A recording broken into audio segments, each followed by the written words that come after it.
The little girl who used to say over and over again that she was terrified of lifts eventually became the greatest pair skater in the world. How did that happen? The answer lies in a journey filled with courage, trust, and a series of life-changing decisions. In a special interview, former coach Takeshi Honda reflected on the origins of Riku Miura's remarkable rise and revealed the story behind one of figure skating's most inspiring careers. Before the world knew the legendary partnership of Riku Miura and Ryuichi Kihara, Riku was a promising singles skater training under Honda. Back then, few could have imagined that she would one day leave singles behind, move across the world, and become part of the most successful pair team in Japanese skating history. Yet that path began with a network of relationships that quietly connected key people behind the scenes.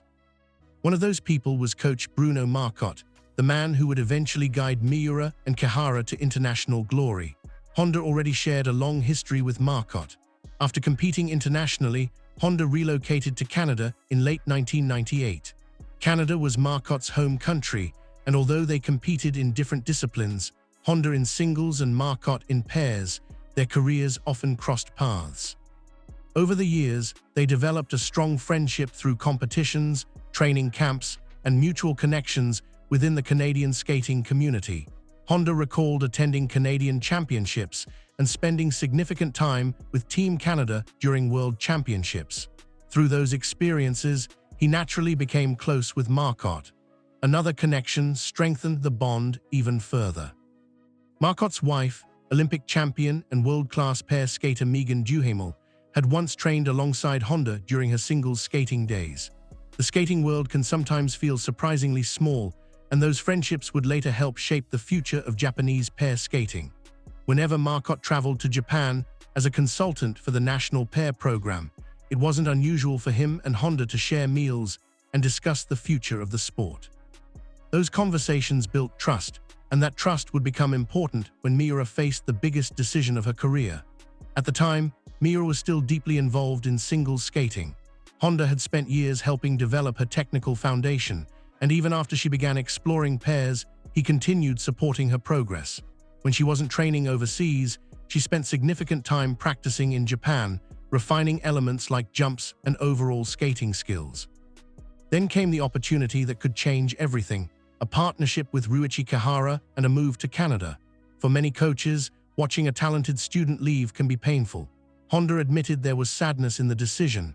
After investing years into an athlete's development, handing them over to another coach is never easy. Some coaches struggle with that reality. Some even oppose such transitions. But Honda viewed the situation differently.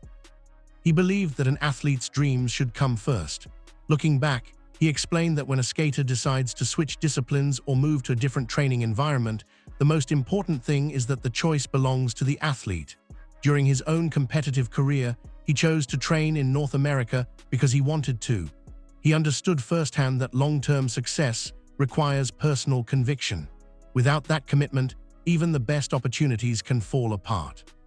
So when Miura began considering pairs seriously, Honda encouraged her to think beyond fear and focus on possibility. He reminded her that opportunities like this don't come around often. Many talented skaters never get the chance to pursue an Olympic dream. If an opportunity presents itself, he told her she should seize it. The potential partnership with Kihara carried enormous promise. Kihara was already an Olympian. By joining forces with him, Miura could potentially reach the Olympic stage herself. Honda made it clear that whether the discipline was singles, pairs, or ice dance, competing at the Olympics becomes part of a person's identity forever. It is a life achievement that remains long after a competitive career ends. Those words stayed with her. Eventually, Miura made her choice. She left the familiar world of singles skating and committed fully to pairs.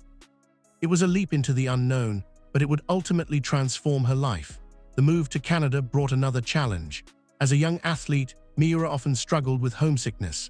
During overseas training camps with previous partners, she would sometimes become emotional within just a few days and call Honda because she missed home.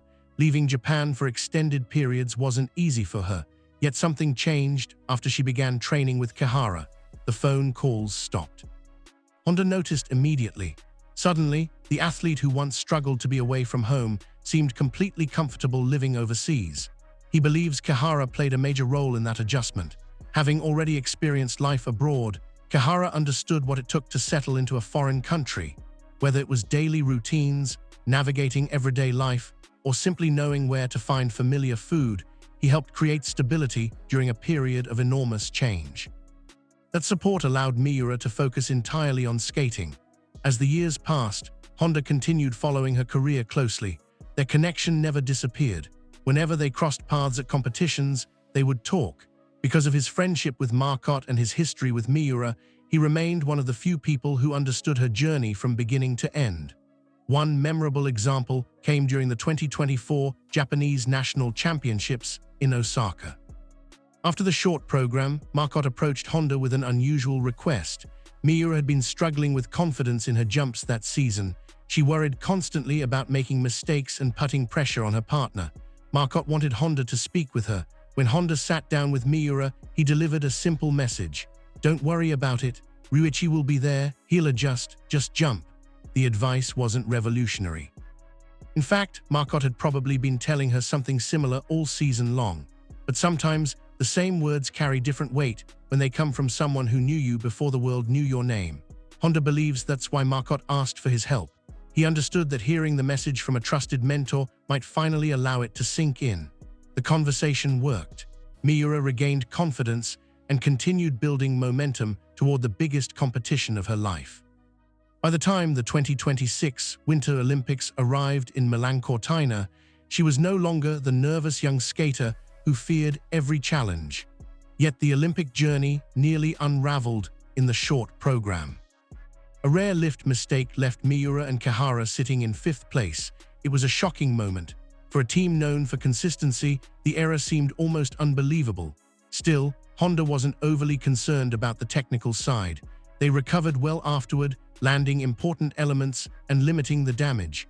What worried him was something else entirely. Ryuichi Kihara. Honda had never seen Kihara so devastated. The mistake clearly weighed heavily on him, and Honda feared the disappointment could affect the free skate.